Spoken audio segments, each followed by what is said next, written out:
Okay, guys, so I'm making a new type of video today. It's actually going to be about movies, because that is one of my passions for movies. Right now I'm wearing an American Ninja Warrior shirt, but, might not, maybe it doesn't, you don't understand. But that is another one of my passions. But as far as right now, I am going to be ranking a ranking video of the 10 Star Wars.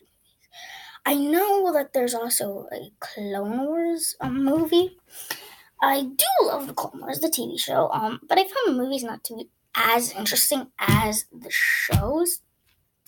And however, now I'll jump right into the ranking. So at number 10, my least favorite Star Wars movie is Star Wars Episode 1, The Phantom Menace. And kind of my biggest issue with the movie is simply that the story isn't there. I like the beginning, but then when they go to Tatooine, it really slows down. It really Jar Jar sucks. When I don't like exactly the decision of making Anakin so young, I find that to be a lacking decision and a decision they kind of were stuck on because they didn't want to make him too old to the point where it doesn't make sense that he's just joining the Jedi at this age. So I'm thinking kind of make Padme young. They made Padme a little bit old, like it looked like Padme was way older, and it made Anakin look young. So if you want to go Anakin young, then make Padme young. You're interesting territory where you're gonna get stuck. So by making Anakin young, you're putting yourself in a bad position. At number 9, it is Attack of the Clones. This movie for me, there's points where it's good, but I think there's too many plot lines that it all comes to end up being one plot line, which some of the plot lines that they do connect into the big one just doesn't flow together. So when they end up bringing them all together, it just doesn't work out the way maybe they thought it would. And of course, Anakin's bickering. When Anakin and Padme go off, there's so many things that they try to bungle in. Hints at the dark side. They're trying to hint Anakin to the dark side, trying to build this love interest, meanwhile hinting at the fact that it's a complicated relationship. It doesn't work. And everybody knows the infamous sand speech, how that's kind of train wreck. But then when you go back to Camino, how the interesting, intriguing things about the clones, the fact that it has to switch back to Anakin bickering is just not something I thoroughly enjoy. At number 8, we got definitely a controversial one, and that's Last Jedi. I've watched a lot of videos. I'm fans of a lot of movie channels, but I noticed that people either really receive it really good or don't really receive it good. Personally, I'm in that mixed category where I want to say I like it higher, but I love the original trilogy, and I feel like this doesn't.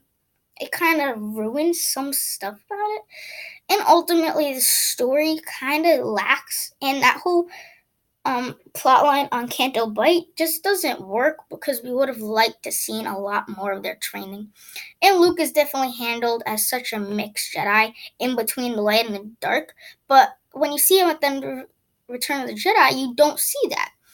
And I don't think they did a good job of, telling us what happened. They did a good job of telling why Kylo Ren flipped, but I just don't like that. The biggest problems I have is the unanswered questions that I think they missed their opportunity by saying that. Obviously, there's still episode 9 where they can introduce some more stuff, but I just don't think, to my taste, I feel like there was a lot of empty plot holes that would have made this movie so much better. At number 6, is The Force Awakens. I was one of those people who at first I didn't really like it, because Han Solo died. As you can see, I'm a big fan of Han Solo, the Millennium Falcon, and I was, but then when I realized that that's for the better, and it only makes it better. Like, I love all these Star Wars movies, probably from this point forward, but I just don't find it. It definitely took a lot from New Hope, but it kind of modernized it to make it a better version of itself.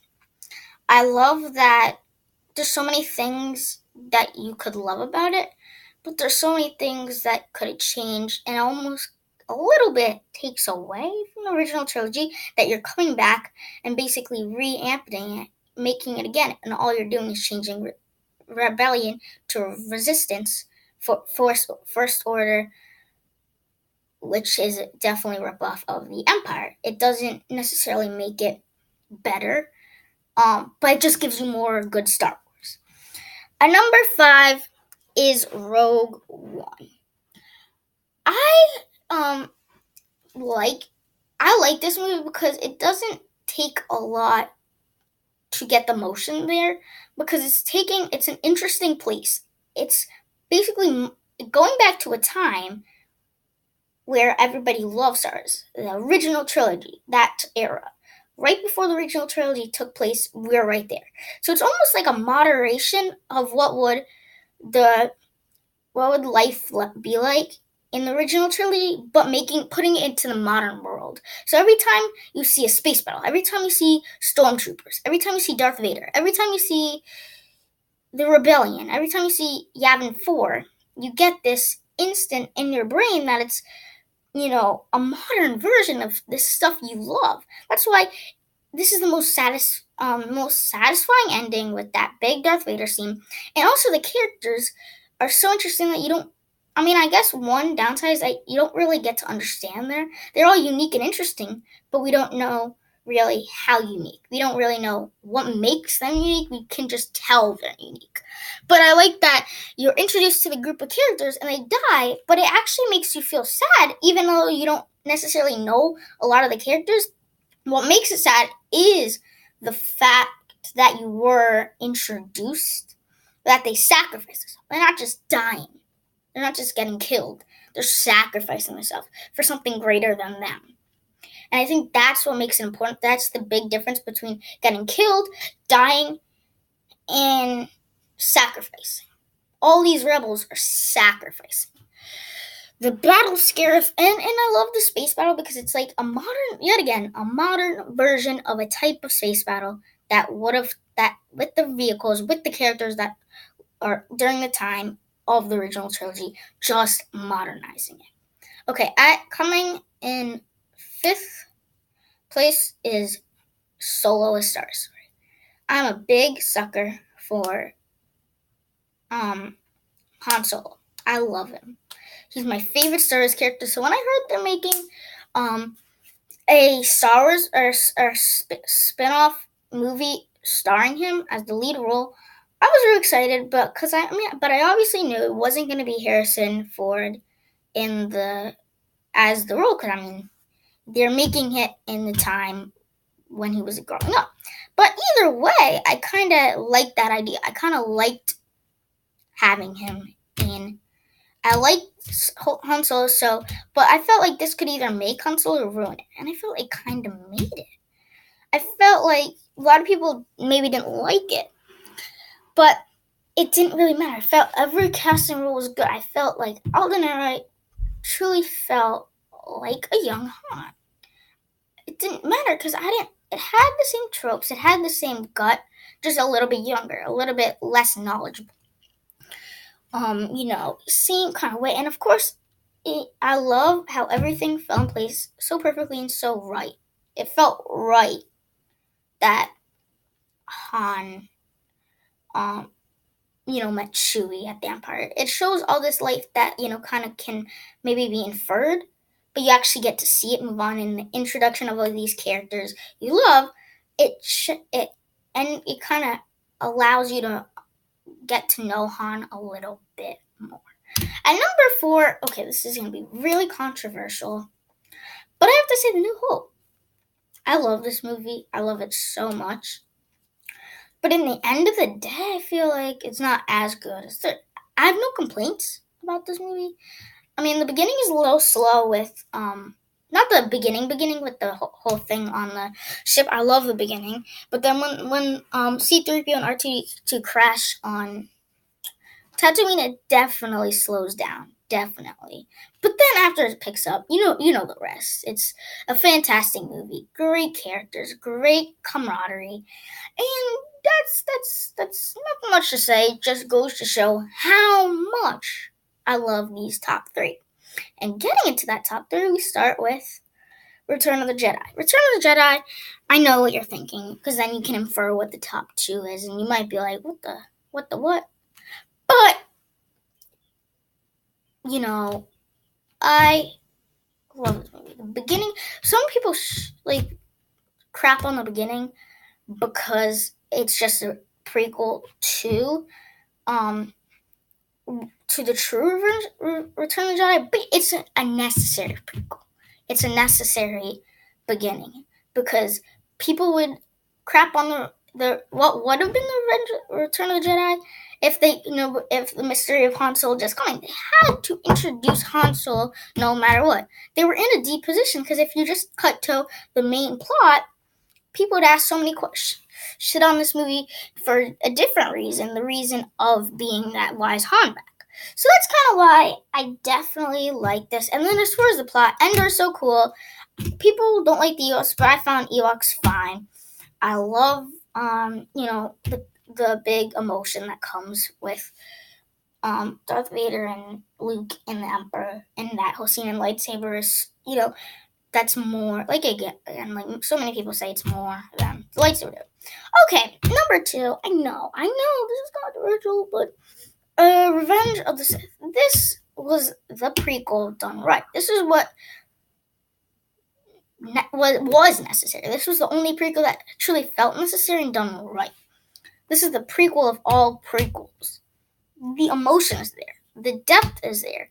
And everything that Obi-Wan said in the beginning of New Hope is here. This is the ultimate version of what Obi-Wan said. The prequels were supposed to be all about what Obi-Wan said, but you didn't see it in the first two, but now you see it. When he says he's a great star pilot, you see that in the beginning. He's a great friend, you see that in the beginning. And then when he says that he was seduced by the dark side, you see that in this movie too. So everything that was mentioned of Anakin in this movie was shown, making it the ultimate prequel. I'm not going to get... That's kind of... I don't want to make it... I want to shorten this video, but that's kind of why I feel like this is the ultimate necessary prequel. It still is a little bit of bad stuff, but ultimately not enough to say that it was necessary. And second favorite character is Obi-Wan, and I think this is the best Obi-Wan movie. This is the best movie Obi-Wan's done right. Because I said one of the reasons why I don't really like Attack of the Clones is because, Anakin and Obi-Wan aren't really together that much, and when they are, they're bickering and arguing. But in this movie, when they're together, before he's seduced by the dark side, you truly see their relationship, truly see their bond, making the end when Anakin's on fire more emotional. Number one is Empire Strikes Back. Nothing to note is that this is my favorite movie of all time, furthering my love for this movie. I think from start to finish, it is fantastic. No complaints. Everything about it. Every character that I loved in The New Hope is back and done better. The best character from that movie is Luke. He's done even better. Han Solo, I loved in that movie, but I didn't think it was as good as he is in this movie. This movie has so much good lines, so many quotable lines, so many good actions, so many good things right. And that's why I love it. That's why I feel like this is a timeless movie. Anybody can watch it, and it's never, ever going to get old. So that's my review, or my ranking of all 10 Star Wars movies. And if you're wondering where I would put the Clone Wars, I'd put it at number 11. And then I'm excited for episode 9. I'm excited for that. I'm ready. I don't know much about it, no trailer at this point, but I'm excited.